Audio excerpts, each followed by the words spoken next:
The Sumerian Kings List, an old world text that was once on display in Iraq, and it's no longer there following the 2003 war. The Sumerian Kings List, it documented the long reigns of kings, some of which spanned tens of thousands of years. And this contradicts traditional views of Sumerian history and the timeline of civilization. This contradicts the mainstream story that we've all been told. The Sumerian Kings List, once here and now gone. So, let's bring it back to life.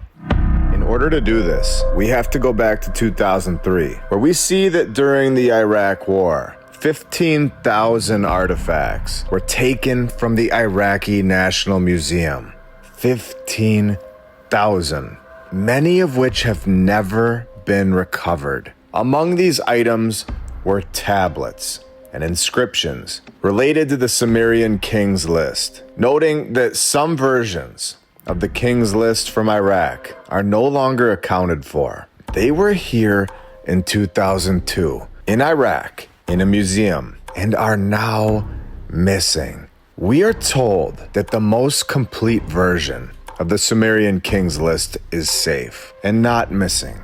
And that one's located in the Ashmolean Museum, Oxford, England. I don't believe that that was the most complete version, because if it was, we all know that that's the one that would be missing. If the Iraqi version of the Sumerian Kings List was ever digitized, it was never given to the public. There is no widely recognized or accessible digitized version of the Iraqi-held Sumerian Kings List, or any unique version of it that was in the Iraqi National Museum prior to 2003. So not only is it gone, but they also never took a picture of it. Can you believe this? I personally do not. I believe that the photographs are also being withheld from the public. If you are new here, we have proven without a doubt that the mainstream narrative withholds so much information. They withhold sites. They block things off from the public over and over, and it's all to mold the narrative. Because if they didn't do this, the mainstream story, it would have been done a long time ago. If you're on the fence about this and you're new, I suggest going to episode 107, episode 109, and 114. Off Limits to the Public,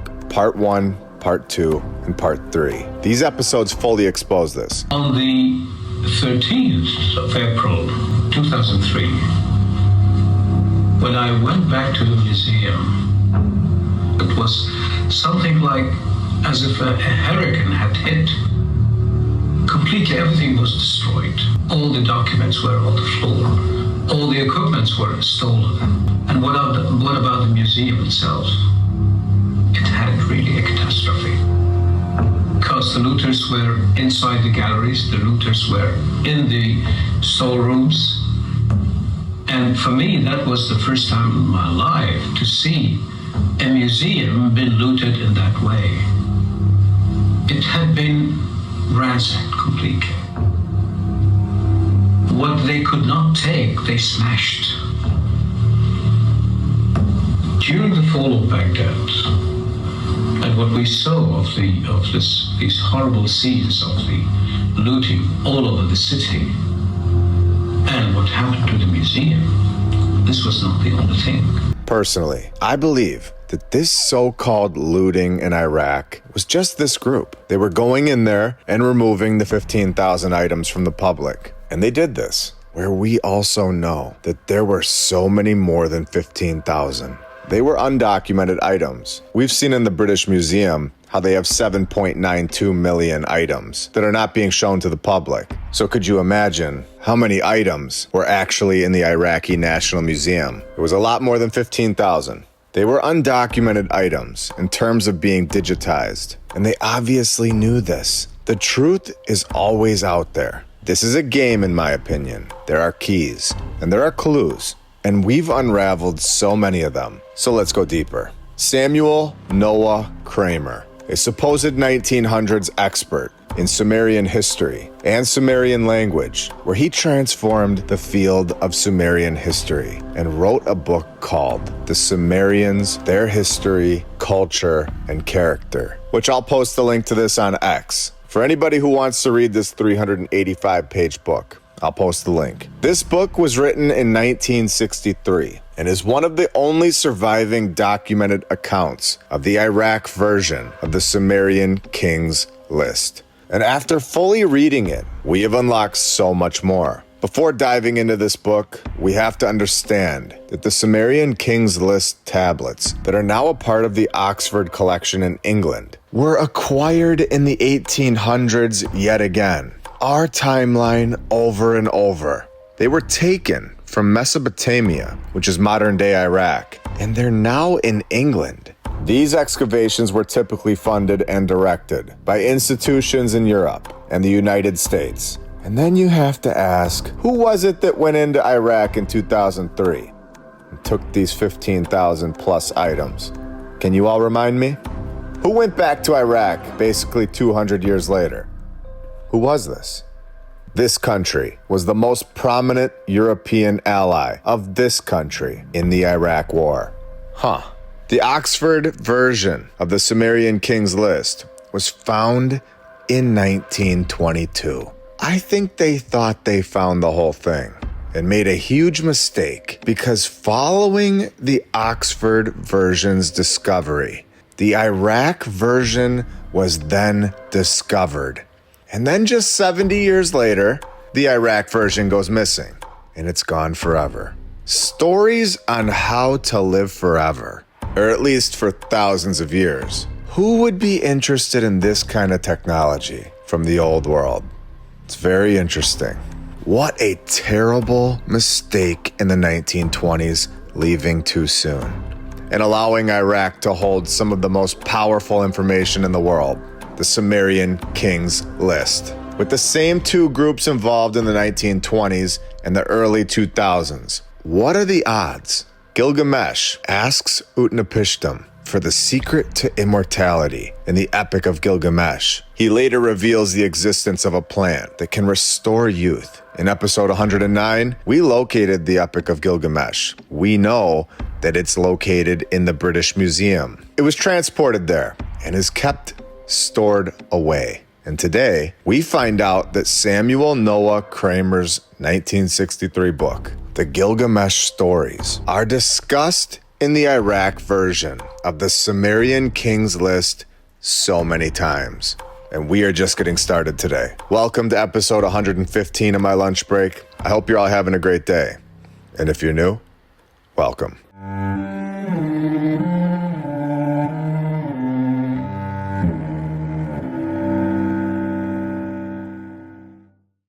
And I want to thank all of our sponsors over on Patreon. Thank you to FlatEarthDave.com. You can check out his app, the Flat Earth, Sun, Moon, and Zodiac app. I'll put the link right in the description. And you can use my referral code, MLB. If you click the Tartaria button, you'll see the My Lunch Break playlist right here. The app is awesome. Thank you to Rebecca Kay, David and Sherry Ferguson, Chuck Templeton, Joy Lee, Stephanie Nolan, the Burlesons, Suez KC, Edwin Rice, Helmut, Charles Kruger, Don Gaston, Dan Woodall, Dale, DJ Clicktrack, Edward and Brianna, Jacob Law, Jim Ribley and Christine Duggan, Kyle Glascock, BKTFnews.org, Ben Dries NL, Natalie Shippenoff, Amberson EMC, HK Sue, Melissa Edgar, Biggles, Clayton Lamar, Double Task Homestead, John Adams, Robert Zozolins, The Arnolds, Attila Power, Forbidden Gecko Love, Justin Grobner Grubb, Leah Strong, Dakota Dunn, Ivan Apoctoli, EdgarT-shirts.com, Jason Hochberg, Marie C, ValleyMedicinals.com, Kyle Logan, Alina and Chris the IT Guy, Michael Dingyu, Patriot Armory, Tom O'Hara, Michael D. Connor, C3SCOB, Jeffrey Temple, SoniaDane.com, James Alt, Bucksui, Jason Prest, Suki Warrior, We the People, Migs, Mark Chapman, Muji and DeClan, Ariana Oates, Jenica Joyce, Nathan Burba, Ski, Code Drenth, Beacon of Truth, Liberty's Arborist, Thomas Thorpe Peterson, Zinger Coffee and Tea, Kay Moore, DevlinMcGregor.com, Diamond Jewel, David Rauschenbach, Emily Maryland, Felipe, Curious Cat, Mike D, etc., Dan McGee, Lori Hedvig Johnson, Paraplegic Coffee, Ellie Annie, Ivan Apoctoli, Seth Craigo, D Woods, Glenn Gunderson, Mousie's Mouse Cheese Records, Robert's Brain is Gone, Extreme Reality Check, Anna and Marley Valdez, Wayne T, Late for Dinner, Wanakar Camo, Paolo Goncalves, Blake, Rick Tapke, Ducks, MDF TFB, William Richard Jeffries V, Dax Billcheck and Son, Checkmate, Dylan Mugenberg,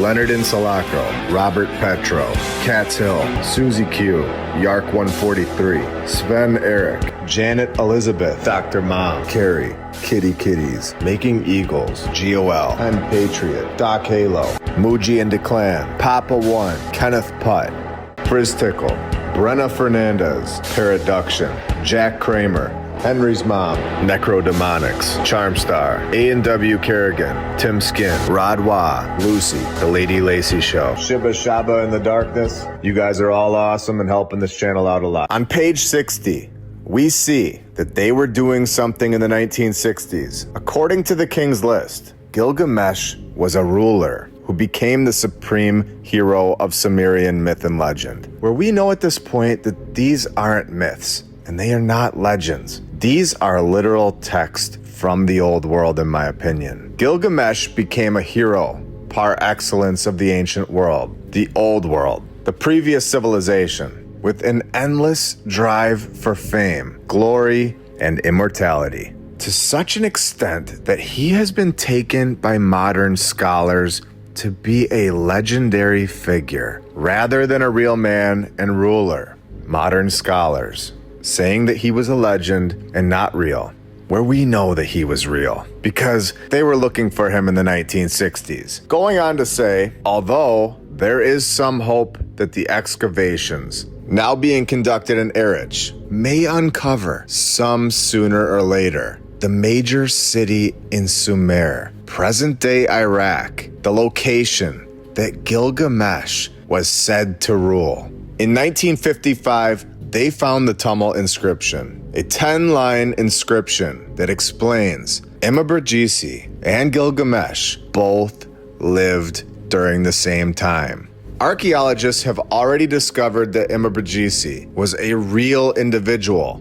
They already know that he was real and not a myth. The Tumul inscription found in 1955 proves that Gilgamesh was not a mythical character. They lived at the same time. And these texts are not myth. It's clear. If you were trying to hide the true history of this place that we all live, you would go take the Sumerian Kings List from Iraq in 2003. Clearly, there was something in there that would ruin their mainstream story hour. Within this text, Samuel Noah Kramer tells us something very interesting. Something that goes back to episode 61, The Land of Mu, telling us that there was a place called Dilmun, a land of deathlessness and immortality, where this character was transplanted to Dilmun once the gods had granted him immortality. Again, not knowing where Dilmun is located, where I believe that there is more land, that we are simply not shown. Dilmun was looked upon by the Sumerians as a blessed paradise land. It appears to have been Enki's home ground. Indeed, it seems to have been, or possibly still is today, the place where all of gods meet. Incredible. The Sumerian Kings List. It's becoming so clear. And it's no wonder this text was taken from our view in Iraq. Could you imagine if this is real? A real place that is here, where I believe it is. And we're not being told about it. If all of these things that are written about the old world are true, that Gilgamesh was real, the Sumerians, all of this would be incredible. We find their texts, and time again, these texts are taken from our view, so-called looted. Could you imagine if there's a land that is pure, bright, and a holy land that is free from sickness, death, and aging? It's mentioned multiple times in texts from the old world. In the Epic of Gilgamesh, the myth of Enki and Ninhursag, often referred to as a sort of Eden-like garden. Could you even imagine if this place is still here and it's not being shown to us today? I can. This is the location of the Sumerian King's List in Oxford, a portion of the story in my opinion. We are told that the Weld Blundell prism, an 8-inch high prism, is the most extensive version of the Sumerian King's List, containing 4 sides with 2 columns on each side, listing the rulers from before the flood, stating that the kingship had descended from heaven. This is all a myth. It's all a legend. No, I don't believe so. Thank you to all of our badge members, all of our Patreons, and every single subscriber, and everybody who likes the episodes. You are all awesome and really helping this channel. We are on YouTube, Rumble, X, Instagram, TikTok, Rockfin, and Spotify, if you're looking for even more content from us. We are now over 300,000 subscribers across all platforms. We are growing as a community for a reason. The truth is very powerful, and it's a lot of fun. The King's List is inscribed on cuneiform tablets, with the Iraq version that was lost in 2003 likely included additional details. I believe what was found after the Oxford version was just a continuation from the book that was found originally. I have a feeling that they thought they found the whole thing, and then they took it to Oxford, England, and then Iraq found the rest of the King's List with additional information. So they didn't have the full story in Oxford, and they had to go back and get it in 2003, as well as so much more that they found at the same site, taking or destroying 15,000 plus artifacts from the old world. But I believe that they have the rest of the book now. I don't think that there was just multiple copies of the King's List just laying around. Again, all of this taking place in the 18 and 1900s, and even carrying into the 2000s. So you can see how new our civilization really is. The finders are still finding things. If you've seen all the episodes so far, you're going to see the pattern so clearly. You'll know that a reset took place, and our civilization was just running around finding things in the 18 and 1900s from the old world. It was just who could find it first, and those would be the leaders of this timeline. The people that could find the technology from the old world, the texts, the information, the tablets, the technology. They never documented they found these sites or texts in the 15 or 1600s. We've never seen it to this point. Over hours and hours of documented research, it has never happened.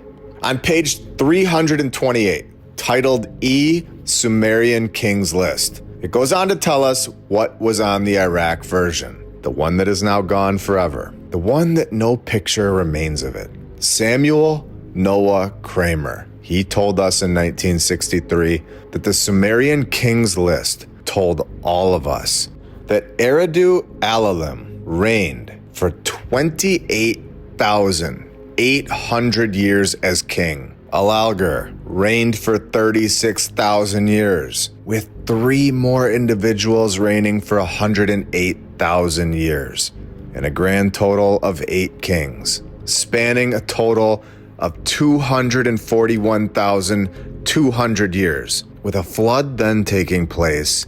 This is all documented on old world texts, on the tablets that he saw, and they are now gone. And after the flood, the kings didn't reign nearly as long. 324 years right here and 900 years right here. It's still much longer than us today, but nowhere near the pre-flood individuals. And this is where we can show that Gilgamesh was very real, and he was much closer to our timeline than what we could have ever imagined. Seeing that according to the Sumerian King's List, Gilgamesh reigned for 126 years. Something changed within the last 1,000 years in this place that we live. Something massive. People were bigger. They lived so much longer. And these stories that have been removed from us prove it, in my opinion. The tablets show locations that are still here, that give you immortality. The tablets show the truth about this place that we live. They show who was here, who was powerful, and they gave us the old world technology back. These tablets are being hidden from the public, in my opinion. They have been looted by the exact same groups, just 70 years apart. The Sumerian Kings List isn't just history. It is a roadmap. It's a key. It's proof that the old world existed and that the old world was far greater than they really want us to know. And I wonder if they didn't want us to know because they just wanted to keep it all for themselves. You tell me. The Sumerian Kings List and Genesis, they were either written by the same individuals, or one was looking at the other's work, or they were working together. But one thing is undeniable. Both talk about the flood as a cataclysmic event that resets human history, with divine beings playing a central role. Both Genesis and the Sumerian Kings List talk about a golden age, where humans lived under different conditions and lived for so much longer than we've ever seen, just like we've talked about today. And this happened so much closer to our timeline than what we're being told, in my opinion. Both texts talk about the Garden of Eden, or Dilmun. This is a place that humans had immortality. Both stories ending the exact same way. Even the characters play the same exact roles with different names. Noah and Utnapishtim both are chosen to survive the flood, and both are warned and helped to survive. The Sumerian Kings List and the Book of Genesis are very similar, suggesting a possible connection, with one thing being very clear. Both describe the flood as a cataclysmic event that resets human history, with divine beings playing a central role. Something happened, exactly like we've talked about for years now.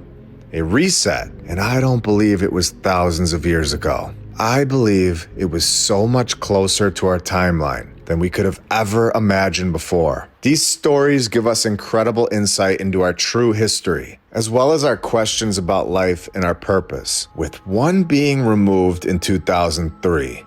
This story is not just a random clay tablet. This was so much more important than that. It was stolen from our view. It held stories that are similar to Genesis. Could you imagine if Genesis was taken from us? Parts of it were removed, and we were given the excuse that it was just looted. Stories of the past turning out to be much more factual than we ever realized. Excavation projects taking place, trying to locate these individuals that are supposedly just myths. Finding their texts, and probably so much more. We are going to continue to look deeper.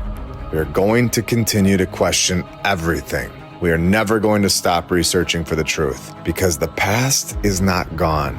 It is simply being hidden, but the truth is always out there, just waiting for us to find it.